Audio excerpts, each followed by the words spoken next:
सड़क पर अगर मवेशी घूम रहे हो तो राहगीरों को खतरा होता ही है, लेकिन अगर सड़क पर अचानक दो सांडों में जंग छिड़ जाए तो यही खतरा कई गुना बढ़ जाता है।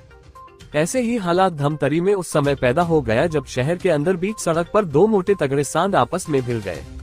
इस खतरनाक लड़ाई को जिसने देखा उसकी सांसें थम सी गई। एक दूसरे की जान लेने को आमादा दोनों सांड हार मानने को तैयार नहीं थे।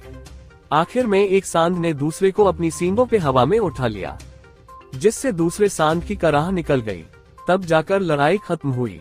इस दौरान सड़क पर यातायात भी रुका रहा। दरअसल शुक्रवार को धमतरी शहर के सबसे व्यस्ततम इलाका कचहरी के पास दो सांड आपस में भिड़ गए। दोनों में जमकर जोरदार लड़ाई हुई।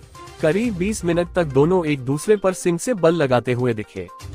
कचहरी, जहां पास तहसील कार्यालय, यातायात विभाग, कोतवाली थाना और एसडीएम ऑफिस है, ठीक उसी के सामने सड़क पर दो सांड की जबरदस्त लड़ाई हो गई। दोनों में संघर्ष चलता रहा। करीब 20 मिनट तक दोनों ने जमकर धक्का मुक्की की। दोनों में कोई हार मानने को तैयार नहीं था। आखिर में एक सांड दूसरे को अपने सिंग में उठाकर हवा में उछालकर नीचे पटक दिया। कराहते हुए नीचे गिरा सांड उठा और अपने रास्ते चल दिया। तब जाकर लड़ाई शांत हुआ। करीब 20 मिनट की इस लड़ाई में दोनों ओर वाहनों की कतार लग गई थी। इसी बीच कुछ स्थानीय लोगों ने उन्हें भगाने का प्रयास भी किया, लेकिन इससे वो और भी उग्र हो गए। अंत में एक सांड ने जमीन पर गिरते ही उठकर भागने में ही अपनी भलाई समझी। सांड के भागते ही लड़ाई खत्म हुई और लोगों ने राहत की सांस ली।